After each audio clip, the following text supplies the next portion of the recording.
Good morning, everyone. On behalf of the California ISO, I'd like to welcome you to the Inverter-Based Resources Dynamic Model Validation Procedure Stakeholder Call. My name is Caitlin McGee, representing the Stakeholder Affairs Group here at the ISO, and I'll be facilitating today's meeting. I'm also joined by Abraham Rahimi, Senior Advisor to Regional Transmission Engineer, Jason Foster, Manager of Queue Management, and Linda Wright, Lead Interconnection Specialist. As a reminder, the presentation and agenda for this meeting is posted to the Miscellaneous Meetings webpage. You can find this under the Stay Informed tab of the California ISO's homepage. Next slide, please.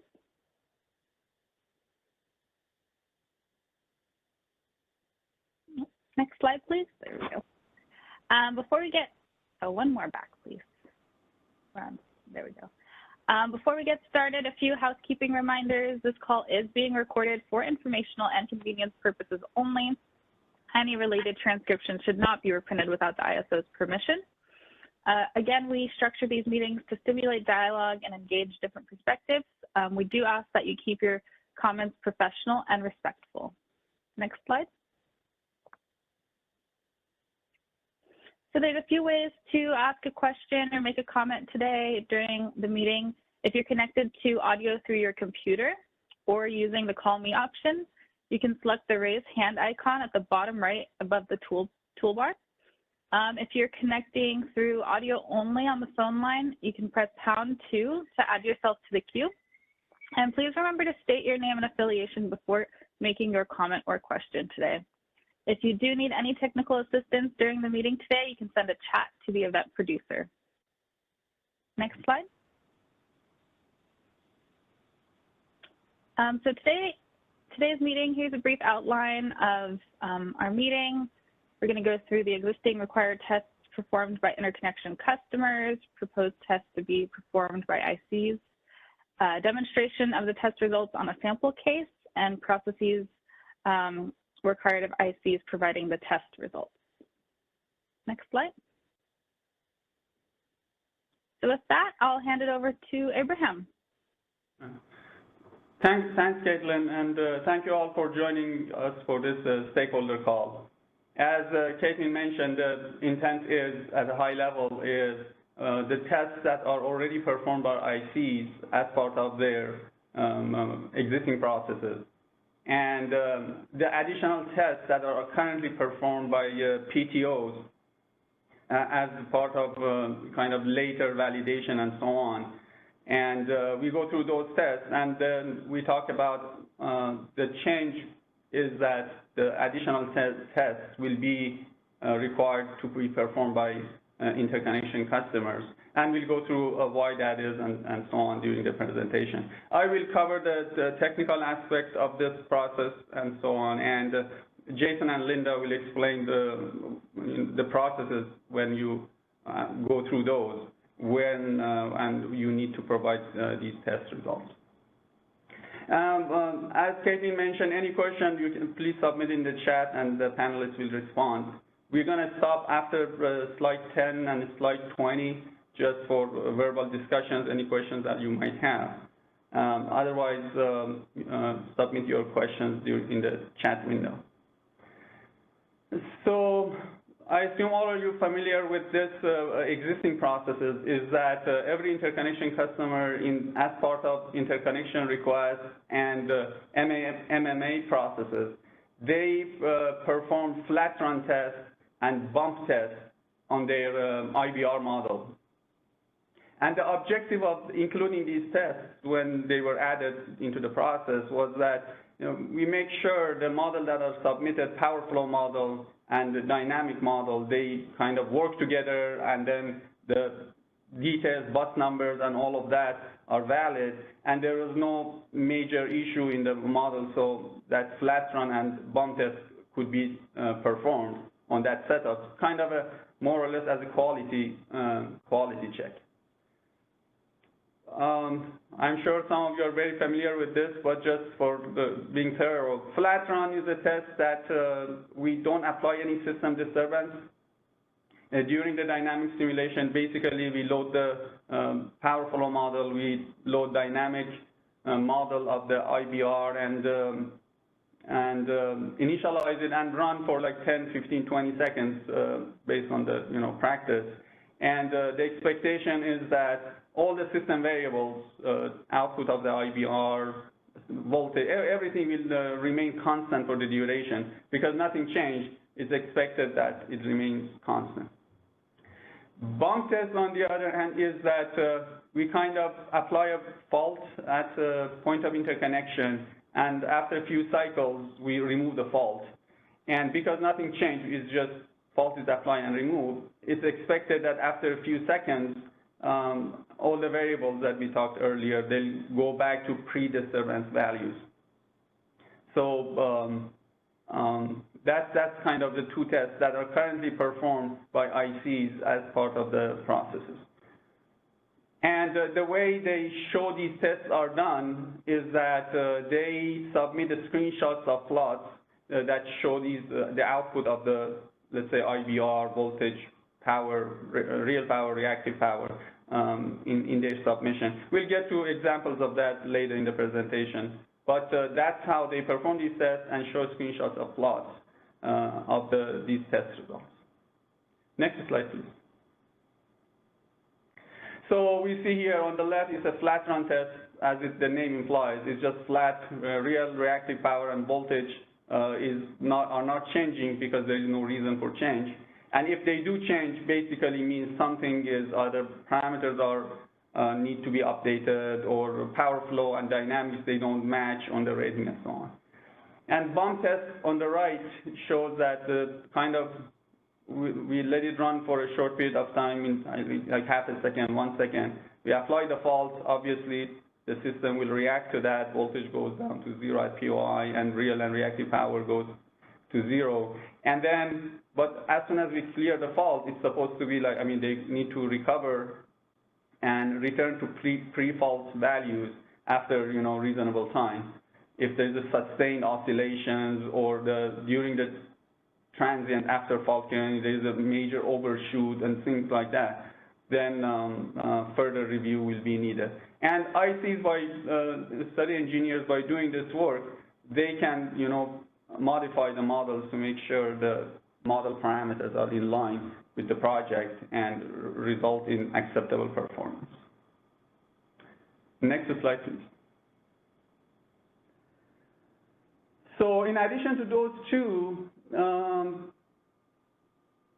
following tests, those are listed there, are currently performed on IBR models later in the process. Mostly are done by PTOs and maybe some of them by KAISO. And just briefly going through those tests, one is voltage reference step change, and one is frequency reference step change, and voltage right-through tests. So the reason for any of these tests, so voltage reference, the reason we do this test is that inverter-based resources are required that when they are connected to the system, they provide voltage support within the range of capabilities, like plus minus 0.95 power factor. They should provide that range of reactive power to support the voltage. However, sometimes in the models, there are some flags, and the model is set up in a way that the IBR does not respond to voltage changes, is not monitoring voltage and provides support for that. Then the reason for this test is just to check that IBR behaves in a way that is expected to.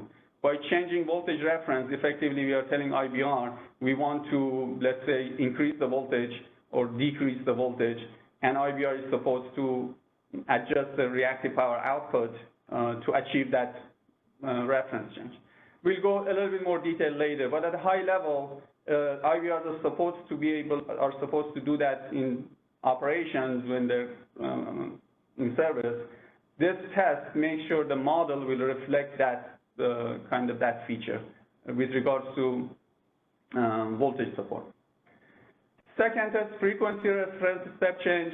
Again, all the IBRs that came online, I think, is signed LGIA after May 15, 2018, based on FERC order, are required to have frequency response or governor type performance, which basically means they need to be monitoring the frequency of the system, and then if the frequency changes, they are supposed to adjust the output, increase or decrease, to support frequency recovery of the system. Because they are required to do that, and then in real time they will do that, we want to make sure that the objective of this test is to ensure the dynamic models will reflect that performance. And by changing the reference, frequency reference, it is expected that IBR will adjust this time its real power output to support the frequency recovery of the system. So those are the first two. The last one, voltage right-through test, is that based on NERC PRC24 standard, there is a band of voltage that as long as the POI voltage remains within that band, the IBR is supposed to remain connected and inject real and reactive power to the system. They cannot stop injecting power and they cannot trip off. So to ensure that the models are reflected of that performance, or do they meet that, this test just kind of moves the IBR through that voltage variation to make sure it can ride through that voltage disturbance without tripping. So the last bullet here, to make the processes more efficient, the plan is that ICs perform these rather than PTOs. So in the past, it was like a study engineer who is preparing the information package to send. They just do flat run and bump test, and then several weeks or months later, PTOs will perform these tests and go back to them. So it takes a while for them to, find out why it's not meeting, if that's the case, and what needs to change, and so on. The thinking is, if all 5 tests are done at the same time, then all the deficiencies are identified early on, and make sure that there will be less iterations in the process. That's going to be time consuming. That's the intent. Next slide, please. So to help with those tests, there's some information on, on CAISO website. The link is there, is a zip file. We'll go through a little bit more detail on what's included in that zip file. But all the things you need, all the code, all the folder structure, everything needed to perform these tests are in that zip file. And within that zip file, there's a file listed there, IBR Dynamic Model Validation Procedure, which details exactly step by step what needs to be done, what files are needed, what minor tweaks are needed on bus numbers and model ID and so on any of these files to be able to run that test. So all the information is there. Again, we'll go through a little bit more detail on that folder structure and what files should go in what folder and so on. So in that document, procedure document, there are kind of tests will be done on these models in 2 categories per se. One is a standalone test. One is WEC full loop test. And next slide, please. What is a standalone test is that, as the schematic shows there, you have your IBR, load flow, and dynamic model, or EPC, DYD model, and so on. And then all the tests will be done with that model connected to a 7N equivalent of the system at POI. So if it's 230, 500,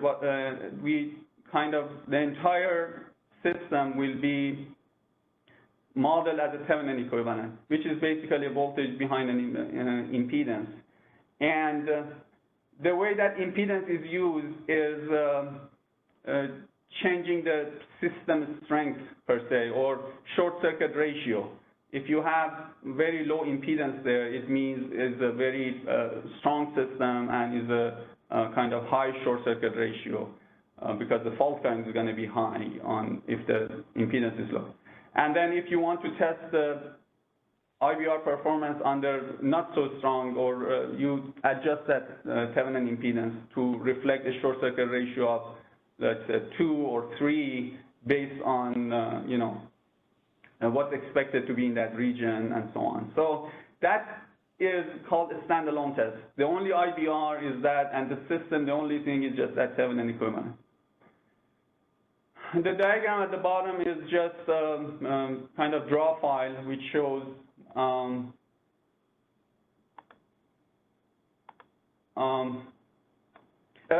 kind of generic IBR model. There are 2 units, 100 megawatt each.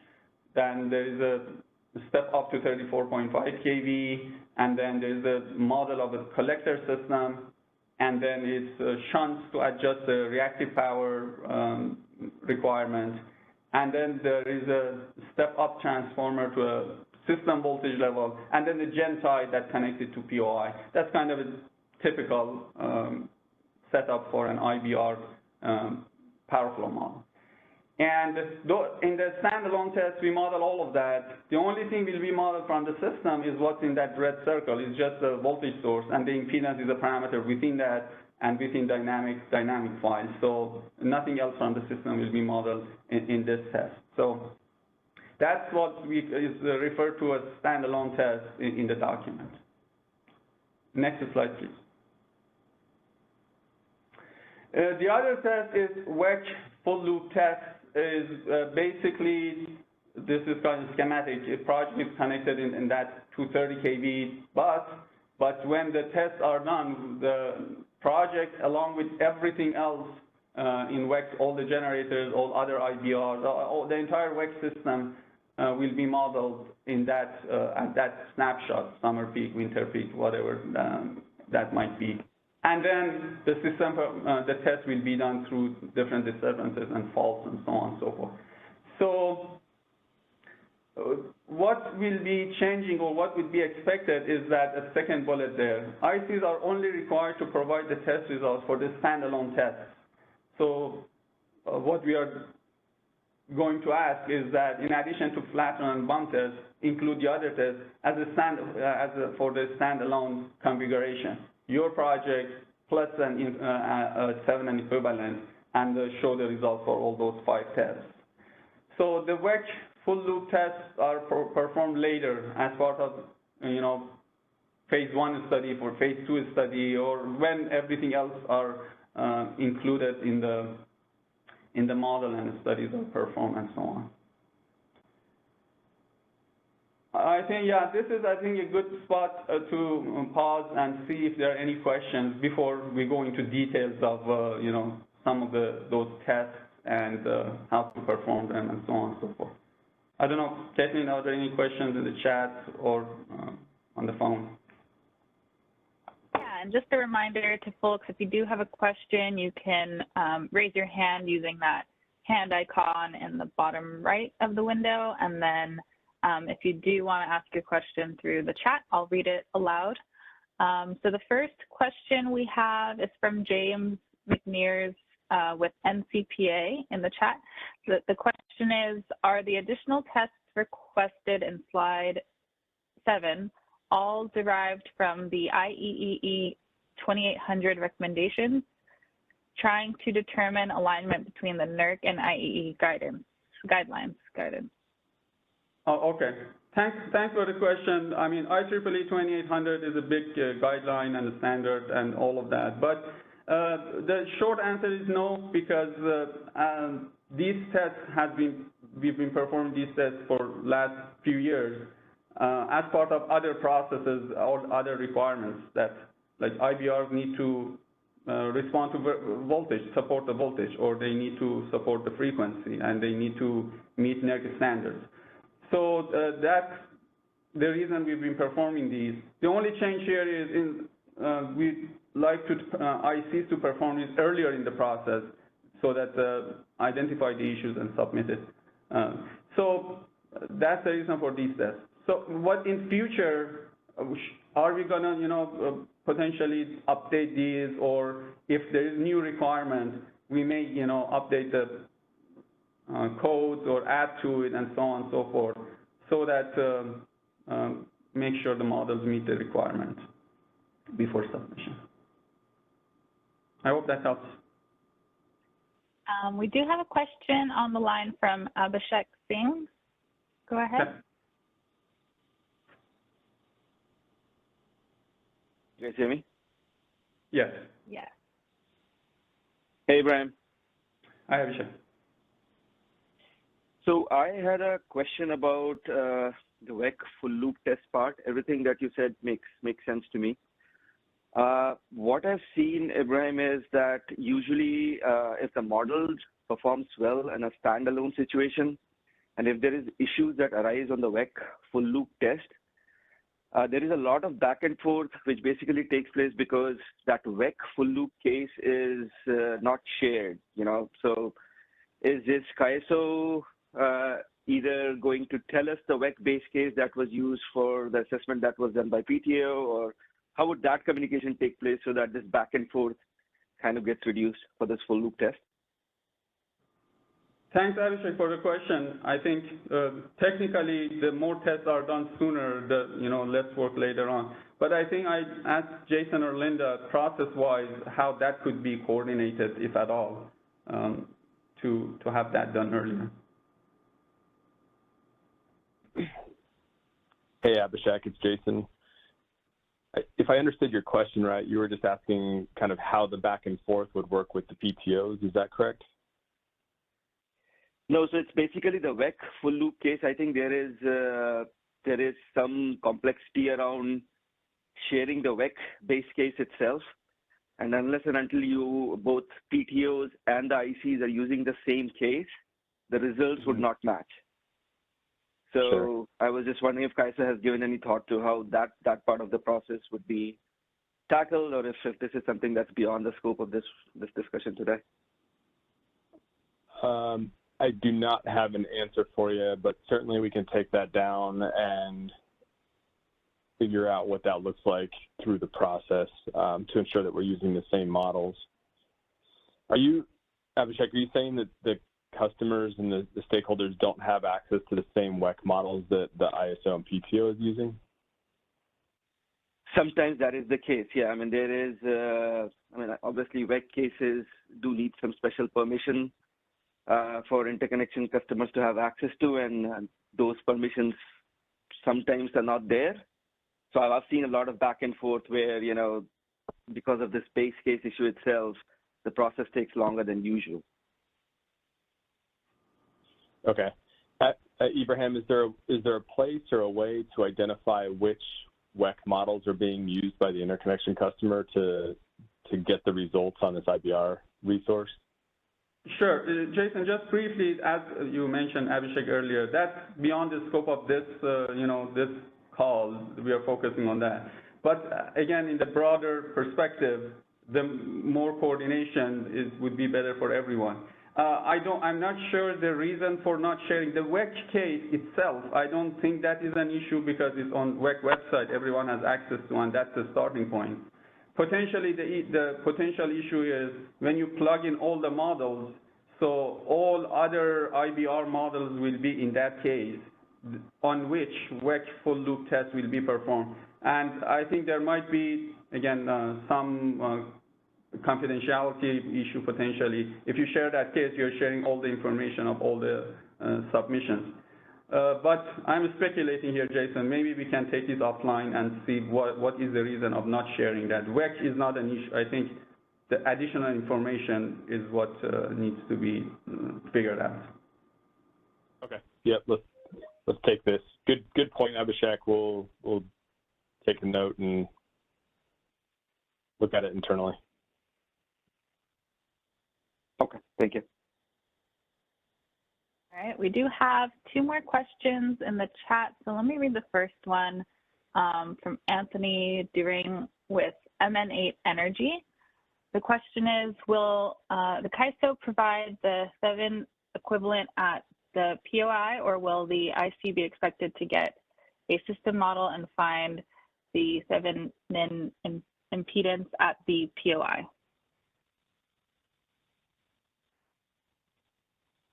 Sorry, Caitlin, would you please repeat the question? Sure. Will the CAISO provide the Thevenin equivalent at the POI, or will the IC be expected to get a system model and find the Thevenin impedance at the POI? I'll get to that in next few slides, but briefly, no, it's just the information on our website will set the Thevenin equivalent to what it needs to be. And then our next question was from Andrew Lopez with AES. Is there a generic value for the Thevenin equivalent of the system at the POI?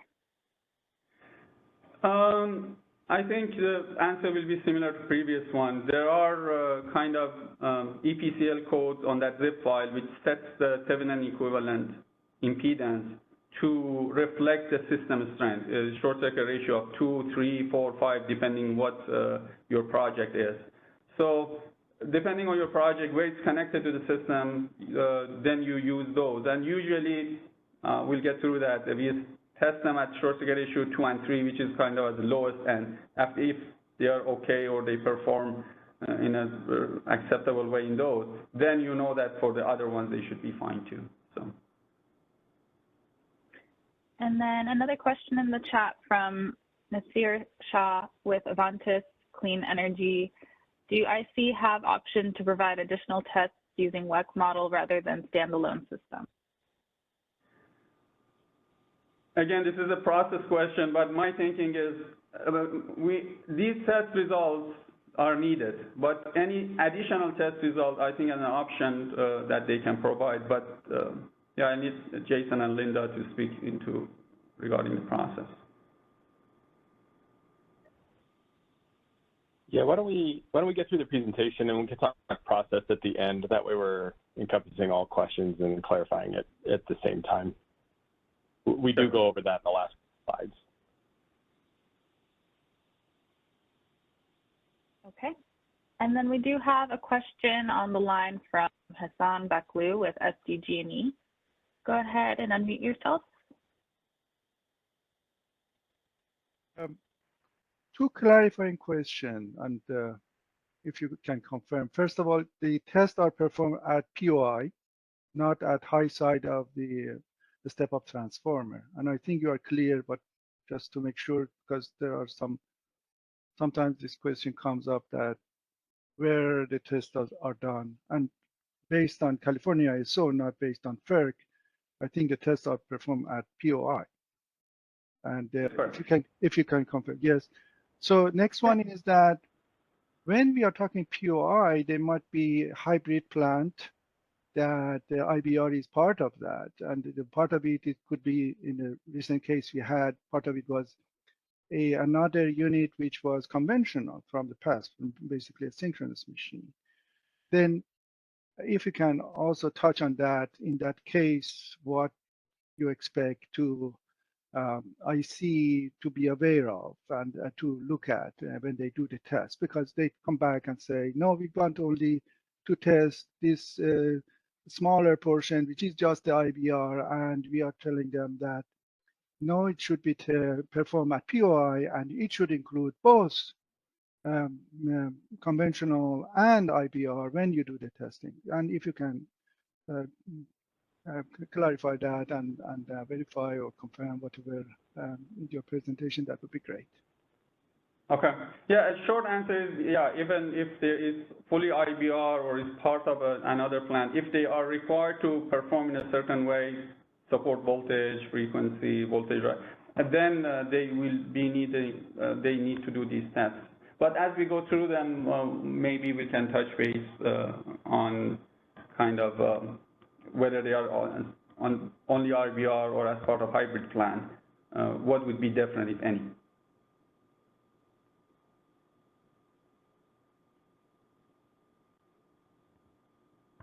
All right. Well, I think that is all we have for questions at the time.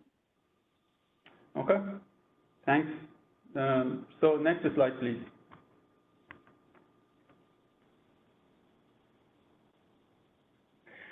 So in next few slides, we go a little bit further detail on what's in the kind of zip file, what codes are provided, and what they do, and at a high level, what are the steps? Obviously, the document somewhere in at the PDF, the IBR dynamic model validation procedure, that is kind of right in the middle. When you download that, it has all these steps in very detailed. We are not going to go through that level of detail today, but that document includes all of that. Basically, when you download this file and unzip it in your working folder, this is how it's going to look like. So you have a few folders, cases, channels, dynamic files, plots, and reports. And there are some documents for information and guidelines. And there are a few Thevenin, the name is pre-run set generation Thevenin impedance. And that's what I was referring to earlier. So depending on where it is connected and so on, you may decide to use the different Thevenin. If you run that EPCL code set Thevenin to 2.p, then it sets the impedance to kind of simulate the short circuit ratio of 2. And then if you pick the 3, it's short circuit ratio of 3, and so on and so forth. So you don't need to measure anything on the system and so on, and you use one of these. And as we can see later, our recommendation is do it on 2 and 3. If there are issues, then you can try higher ones, just to see if the system strength is the issue or there are other issues. So those are a few kind of EPCL codes for the study engineers. And there's a file under that validation PDF. It's called IBR model test. We'll get back to that, but I want to draw your attention to that. That's the file. When you set everything up and it's ready to go, that's the EPCL you run, and then it will ask for a .runs file at the very bottom that you prepared and configured and everything, and then you get all the results basically. If it's set up, run that IBR model test.p EPCL.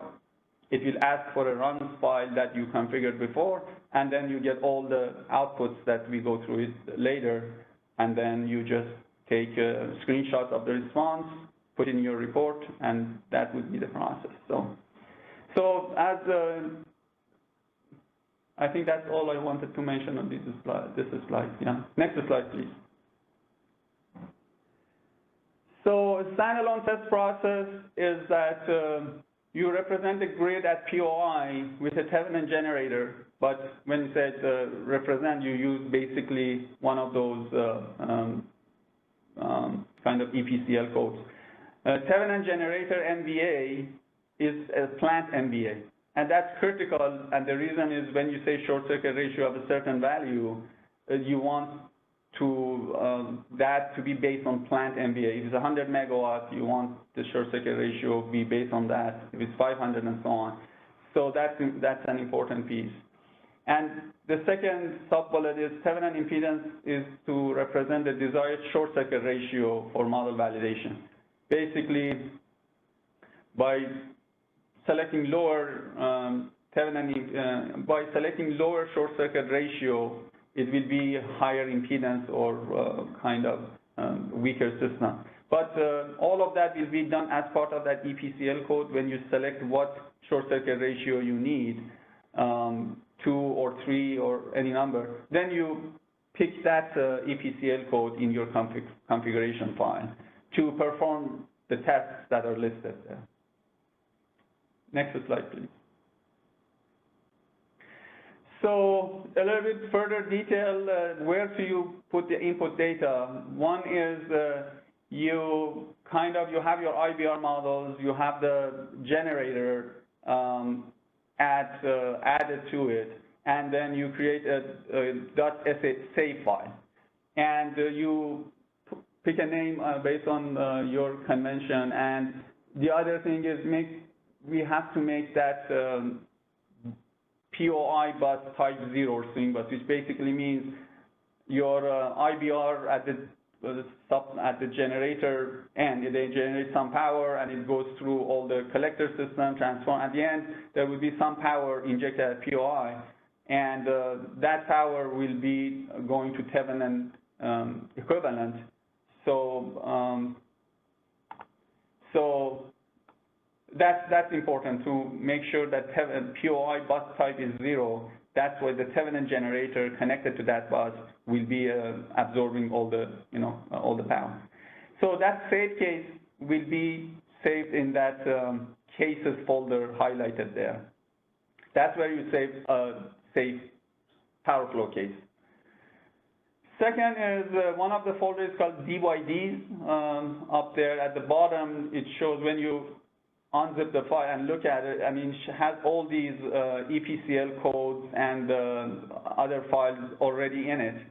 And what you need to do, the study engineers need to do is are listed there. First is add IBR dynamic model into that folder. So let's say it's test IBR or project different number. That DYD file needs to be saved in this DYDs folder. That's step one. Step two is these are generic files. I mean, it will be used for all sorts of projects at different locations. So modify the POI bus number in those 3 files. Thevenin.dyd, which is the dynamic performance of the Thevenin equivalent. Make sure the bus number in that DYD file matches the POI bus number you've chosen for your project. Second one is Thevenin PB, so that's playback, the DYD. The same thing, there is a bus number there, POI bus number, make sure it matches the POI.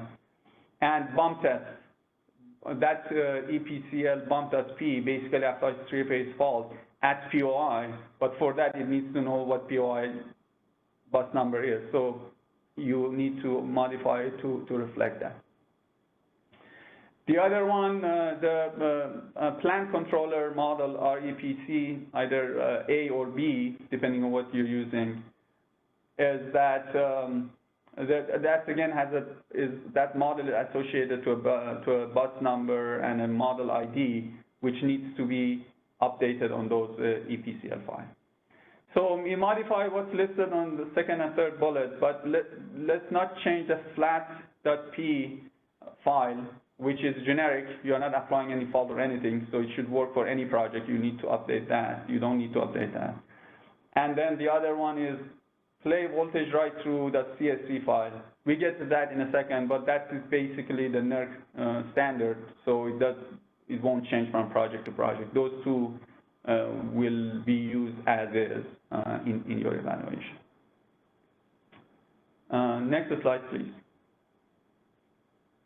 And then, like I said earlier, the first step is run that IBR model test EPCL, which asks for a run file, which is in the folder as well. Basically, just go through it at a high level.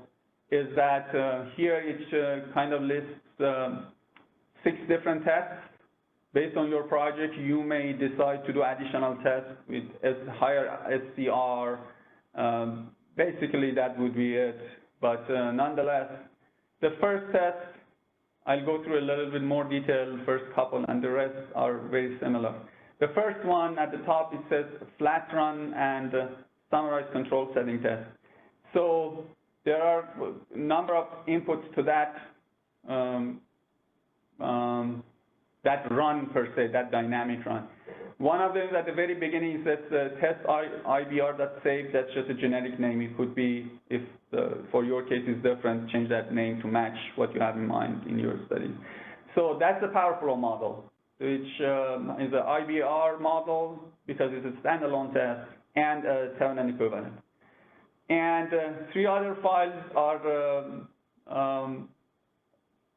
2 other files are dynamic model. At the very right of that, in that line, it says test IBR DYD, which has dynamic model of your project, and then Thevenin DYD, which has the dynamic model of the Thevenin equivalent, and that's the kind of those two are dynamic information input to the process, and then the program will merge through and performs an overall dynamic.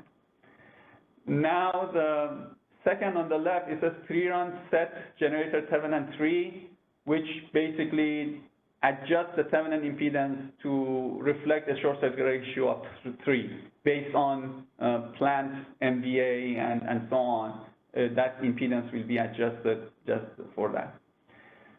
And one additional kind of code is check renewable models, dynamic data. So what that check does is just reviews the dynamic model, and if the parameters are out of range or not expected, and if it finds something that are not expected, just create a report that you can review later to identify, help the user to identify issues and how to fix it and so on and so forth, where to look for if the performance doesn't meet what you anticipate.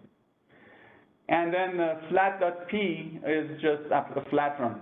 Basically, initializes the dynamic run with the power flow and dynamic model and runs it for 10 or 20 seconds. And the results will be captured in that channel file. Test IBR flat 3, which is flat run, and the short circuit ratio of 3 in that channel file. And then you later on load that channel file, plot the parameters that we typically plot, and take a screenshot and put it in the submission. I'll go through the second one. Is that very similar to first one? The difference is a bump test. So by changes that you made in that bump.p EPCL file listed in the middle, kind of, it applies the fault at the POI and then removes it and runs for a number of seconds and stores all the channel file information in that channel file listed there, test IBR bump3.chf, or any name that you pick and comfortable with. Third one is similar to the second. The fourth and fifth are voltage step and frequency step change. Basically, that EPCL code listed there will do what we discussed earlier, that by changing the step change, effectively it tells IBR that you need to support the voltage because by injecting reactive power, and then or decrease the voltage by absorbing reactive power. By simulating that, by changing the voltage reference, then results will be saved in that channel file, and you review to see if IBR reactive power output did what you expected it to do, right? If it needs to support the voltage, did it inject reactive power? Did it not? And if not, why? And so on. That's the part that you need to go through detailed analysis. Second one, second last is same thing with frequency. By changing frequency reference, IBR needs to change its power output. We'll discuss a little bit some subtle things regarding that frequency test later, but overall it's similar to voltage step change. And last one is voltage right-through playback. Basically, what it does is forces the POI voltage to change in a certain way so that the voltage kind of is a boundary of NERC standard, and the timing and the voltage level is in that range. So by doing that, we'll check if IBR can write through that voltage variation. Next slide, please. Other tests are more clear. Here's more information on voltage write-through test.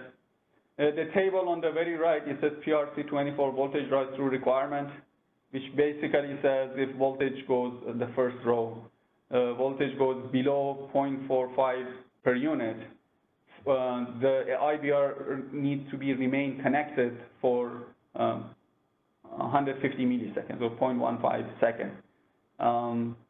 And then voltage, and there are other numbers, right? If it's between 0.45 and 0.65, it should remain connected for 0.3 seconds and so on. That's the NERC standard requirement on under voltage. There are numbers at the very bottom of the table for higher voltage, over voltage per se, and how long they need to remain connected.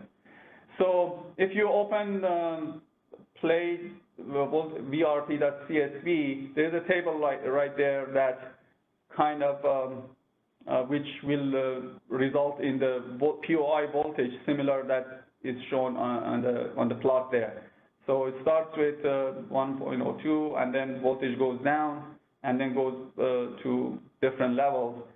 And the intent again is to create a POI voltage profile, which IVR needs to kind of remain connected and based on net standard. So again, we don't need to update it a lot unless under very unusual circumstances your POI voltage is like a lot different from 1.02. You can adjust that number in your in this file. But for the most part, passing this test will be sufficient. Right. Next slide, please. These are kind of general best practices, or the way that a study engineer who is performing these tests can get help or look into these files to see if there are issues. So flat run, I mean, there shouldn't be error. That's the first test, right? You load power flow, you load dynamics, and then there shouldn't be no errors, nothing in the log file and event file as you run that simulation. And all parameters, I mean, in dynamic setup, for flat run, all parameters are supposed to be flat, but particularly voltage, real power, and reactive power at POI need to be flat, because at the end, that's what affects the rest of the system. So monitor real power, reactive power, and voltage to make sure it's flat. And the default run file has short circuit ratio 2 or 3. In modern, our new IBR is expected at least at 3. It should be no issue. It should be flat and so on. Under some circumstances, if you know that your IBR is connected to a very strong system and so on, and it shows that flat run at SCR3 is is not flat, you may check it at higher SCR, and then if it is flat, then you can kind of provide the justification or explanation that why such response is expected when your project is connected to the system. The other one is parameters errors.csv. If there are some suspicious parameters, that EPCL code check model and so on will kind of log any suspicious parameters in there. And control mode CSV, the same thing, control gains and control mode, is it controlling voltage, reactive power, and so on, all of that will be captured there. And the other one, which could be less than, sometimes causing issue, is the last bullet. Please note that voltage regulation bus is if it's controlling the high side, if it's controlling POI bus, all of that is captured properly in your dynamic and power flow model. And also in the DYD file, in the plant controller, you define a branch that the plant controller dynamic model uses the flow on that branch for performing all the overall plant control. So make sure that the branch you define in that dynamic model A, it's correct and it's in line with your power flow model. And B, the direction is important. So when you define it, from bus to bus and so on, should be in the direction from the generator to the grid. If so that everything works, the model, power flow, and the assumptions, all of that, make sure that the monitor branch is there, and from bus and to bus are in line with what's explained here. And obviously, this test and other tests, going back to the questions that Hassan brought up earlier, so IBRs are required to flat run independent of it's just one project or they are added to kind of a hybrid plant or another synchronous machine, and so on, they are required to meet all these test requirements. So even if it is in that setup, we need to show that the IBR meets all the requirements. Again, flat front bump test is being the basic. If they're required to support voltage, the test is needed. If they're required to support the frequency, the test is needed, and also NERC standards. So next slide, please. Bump test, we talked about, you apply three-phase to ground fault at POI. For high voltage, 230 kV, the duration of fault is 4 cycles or higher, depending on different systems. And you can adjust that, how long the fault is going to be. And you start with short circuit ratio of 3. That you pick that EPCL to set the short circuit ratio at 3 for you. And you run it and then examine simulation results. Basically, all the information is a channel file.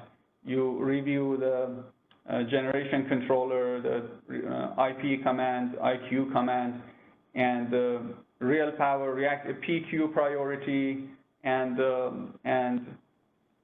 the IQ command is in the right direction. When you apply the fault, effectively voltage goes to 0 at POI, and the IBR should decide to support the voltage, although not during the fault, but that's why the direction and magnitude is important there.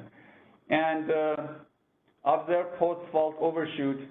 Although bump test, the intent is eventually going back to pre-fault values, but if it's significant overshoot during the transient right after fault is cleared, it may be a sign of, the controls are way too reactive, or there could be a sign of an issue, but pay attention to those.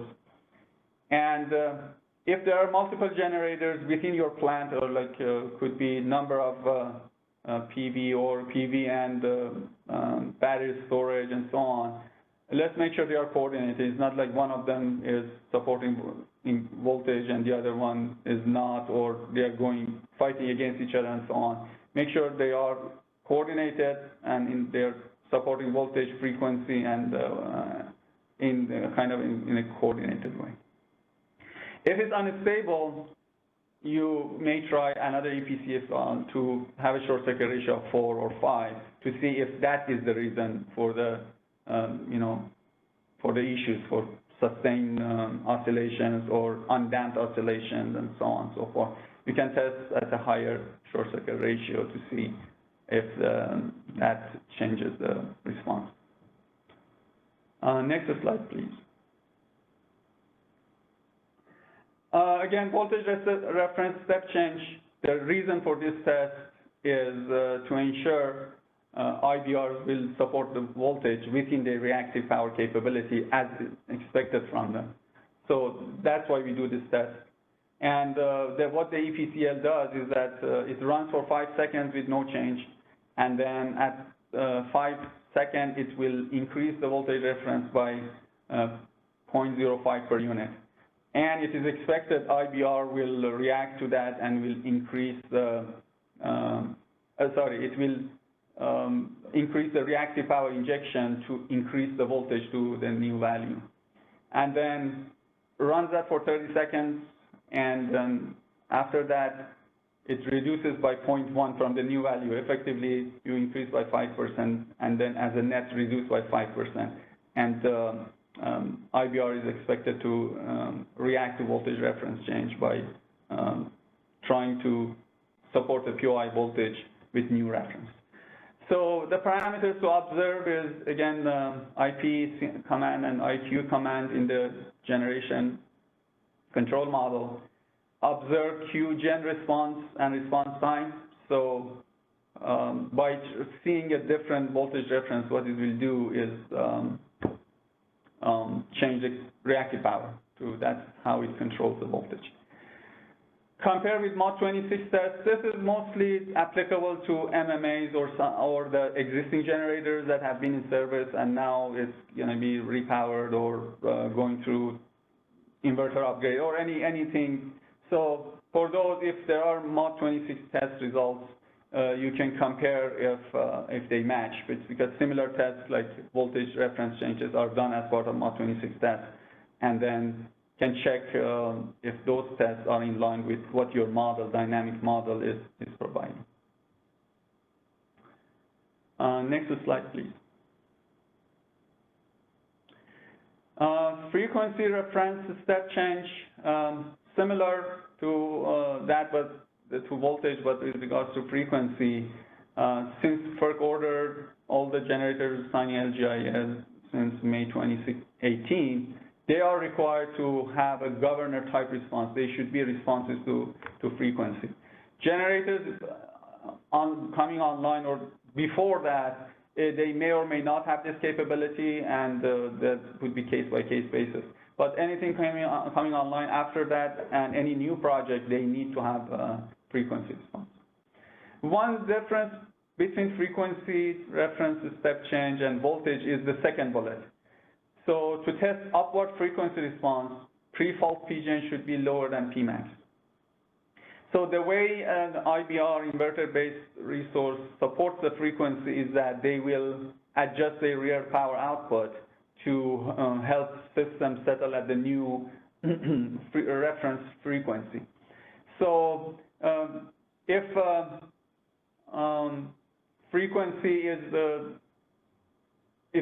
frequency has dropped and then IBR wants to support it to increase the voltage, then it won't be able to do that if the generator is already at Pmax.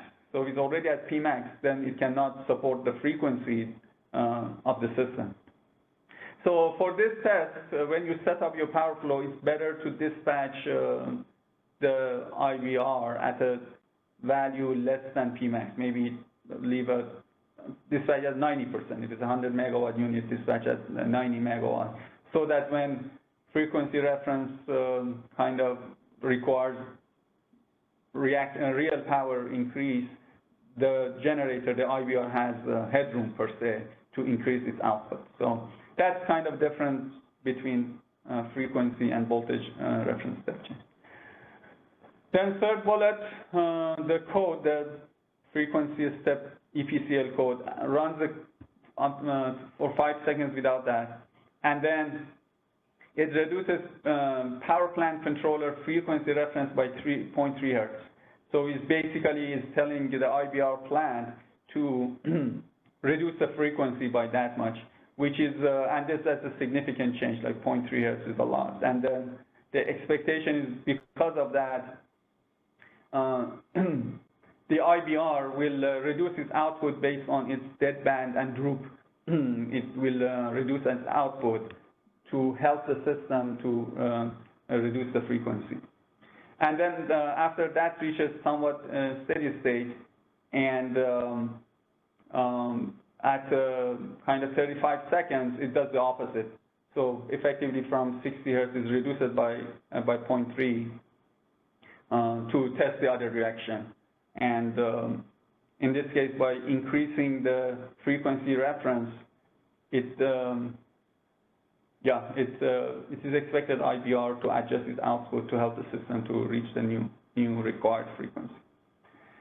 So after you run that, similar kind of plots to look at, IP command, IQ command from RegC model should be in line with what the IBR is expected to do during those scenarios. This time, pay more attention to PGen response because that's how IBR controls the frequency. Look at the real power output of the generator and see it moved in the direction that it's supposed to, and also response time. Is it taking a very long time, or is it reasonable for it to change the output? And for generators that are existing, if they've done Mod 27 tests, which is related to frequency, they have done similar tests on a real equipment. So it would be a good check to compare those results with your model results. Next slide. Last is voltage right-through test.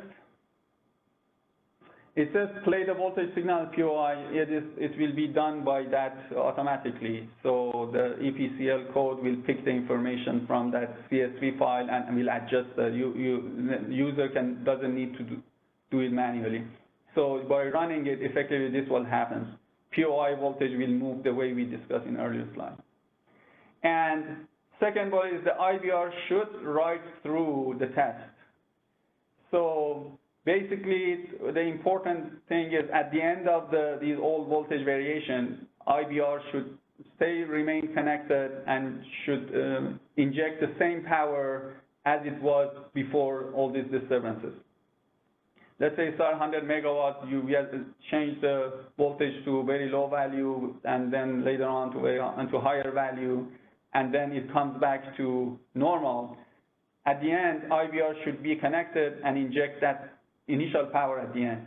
During the transient, the response is reasonable, so it shouldn't be like going to zero during those disturbances. At the end, it comes back to freedom. It should remain connected and should inject real and reactive power, respond to that. Obviously, when at very low voltage, it may not be able to produce its full power, but it should, again, stay connected and respond to changes in the system until it goes through those disturbances, and then it needs to come back to pre-disturbance values.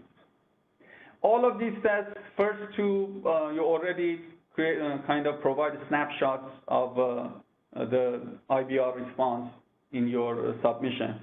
All you need to do for the additional test is the exact same thing. So voltage reference change, how real reactive power and voltage change during that test, a screenshot of that. The information will be in the channel file. You just upload the channel, plot those few parameters, take a screenshot, and include in your submission.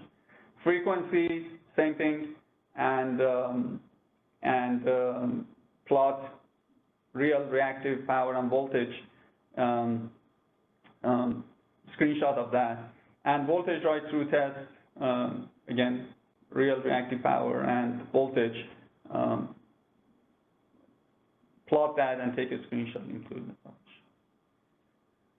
I think here I pause on the detail we discussed on these tests and what's needed and so on to see if there are any questions in chat or on the line.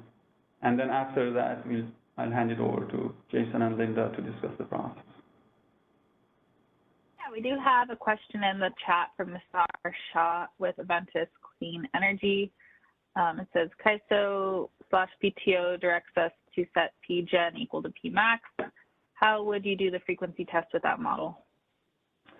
I think in everything else, like power flow model, voltage test, and voltage write-through, and so on and so forth, the most stressed scenario per se is when the generator is at its Pmax and then wants to provide, let's say, reactive support, and so on and so forth. So that's why the request is dispatched at Pmax to make sure there is no overload on the transmission or collector system and the reactive support and so on. The only test the only test for which you need to leave a headroom when you do your standalone test as part of this process is the frequency reference step change. For that, I think it's slide 19, it explains that you need to dispatch it at lower than Pmax only for that test to show that the model correctly captures the frequency response. Let's say the spring off-peak case, and then there could be the IBR could be dispatched at the value lower than its Pmax. We want to see that frequency response if something happens and then IBR wants to increase it now. The short answer is yes, for everything, dispatch IBR at Pmax. The only exception is that frequency test. Dispatch it, let's say, at 90% or 80% of its Pmax. We have another question in the chat from Hassan Baklu with SDG&E. To clarify, the PPC tests are open loop tests, i.e. if the voltage set to a higher voltage, we expect that more reactive current is injected, as opposed to a closed loop control that if the voltage is higher at POI, we need to reduce the reactive power to bring the higher voltage down. That's correct, Hassan. That's the way we emulate the real event in the system is that in real event in the system, something happens, load increases or and so on, and voltage goes down, and then IBRs will see that voltage drop and will kind of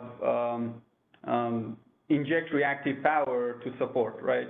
But in this standalone test, it's kind of challenging, or it's to do that exercise, connect the load and then increase it and so on. So to emulate that, what we are telling IBR that for any reason, you need to increase the POI voltage, which means, something happened in the system, we need to increase it for one reason or another. So as soon as IBR senses that, then it needs to act accordingly. So if we are telling to increase the voltage in this test, it needs to increase its output, which is effectively something happens in other, and then the voltage goes below the reference value and needs to react to that. So yeah, the short answer is confirmed. You're right, but the reason we do it this way to make it as much as possible consistent, and we can duplicate.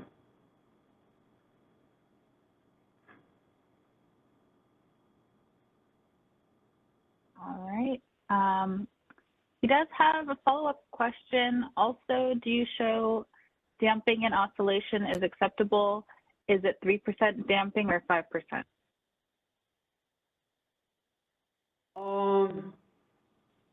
I don't know the exact number for that.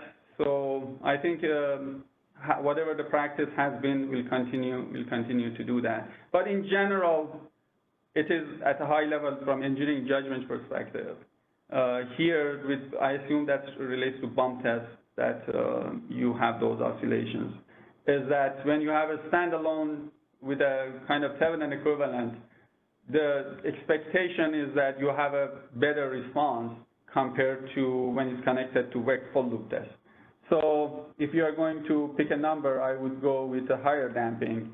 But again, I cannot speak to the detail of the existing processes and checklists and so on and so forth. So we'll continue to use the same value as before. This process is not going to change that. Do you see Hassan's hand up on the line? Hassan, do you want to unmute yourself? Hi again.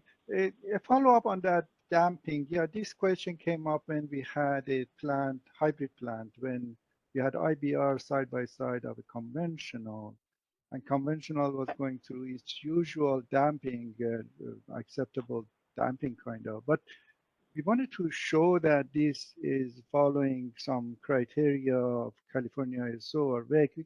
We couldn't really find something, and there is a known, practice from the past WEC that 3% damping is acceptable. We kind of try to do that and calculate that, see the damping follows that. If there is some clarification on that, that would be, some additional document on that part of testing or verification, that would be great. So in your, if you California ISO in the future guidelines and so on, if they can bring up this damping and how someone can verify the damping is acceptable, how much is acceptable, how to figure it out. There are a couple of ways in Wikipedia or some other places that show how to calculate the damping, if any of those is acceptable, and this kind of thing. So some clarification on what damping is acceptable, that would be, or criteria for that, that would be great. Thank you. Okay. Thanks for the question, Hassan. Definitely, a lot of the kind of accessibility of that is kind of judgment. So it says, its oscillation should be damped or the response should be reasonable. Part of that is because the system is so, varies a lot. It's a big system, CAISO, and every part could be different. And I think, but we look into see if the NERC standards or WEC standards or there are any general guideline for that, and how this would be aligned with our annual assessment, right? So just the annual transmission TPP process, we run dynamic simulation on those, and if there is a criteria, it should be applied, in all the studies. So we look into that if there is anything out there or other organizations are using it. So, and then if if all agreed, we'd add to that in all the studies. So we are consistent. Thanks for the suggestion, Hassan. Appreciate it.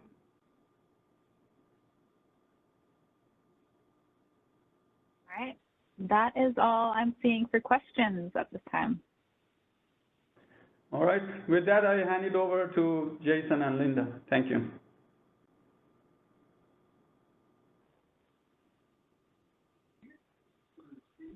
Thank you, Ibrahim. Apparently my video is not working. Can we go to the next slide, please?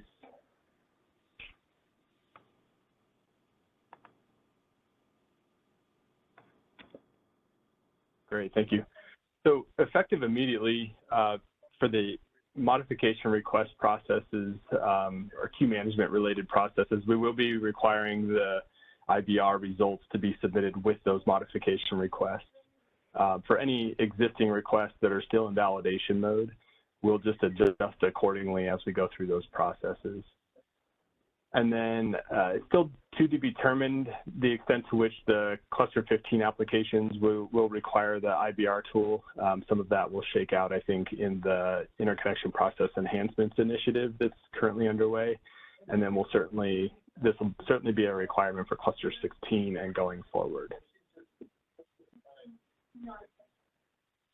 I'll pause here and see if there's any process-related questions.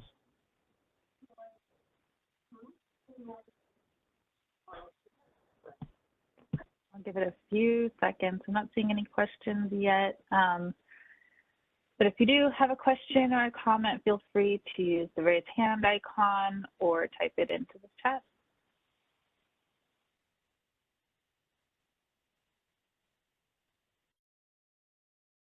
All right, well, I think there's no questions. Sounds good. If we could just slide to the next slide, or shift to the next slide, perfect. If there are any questions, we just encourage interconnection customers or stakeholders to reach out to their queue management project manager or email queuemanagement@CAISO.com. That's for the queue management related items. If there are any questions on the cluster application window or application process, emails can be sent to the irinfo@CAISO.com email address. And then with that, Caitlin, I think I'll turn it back to you for the next slides. Thanks, Ibrahim, for going through all this. It's been extremely helpful. All right, next slide, please.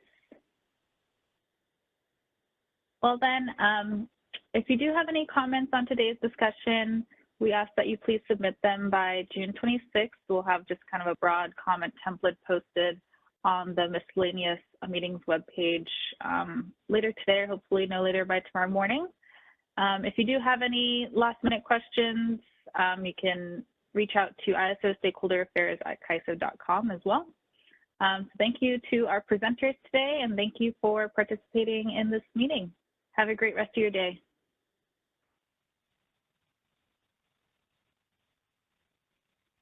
Concludes our conference. Thank you for using Event Services. You may now disconnect.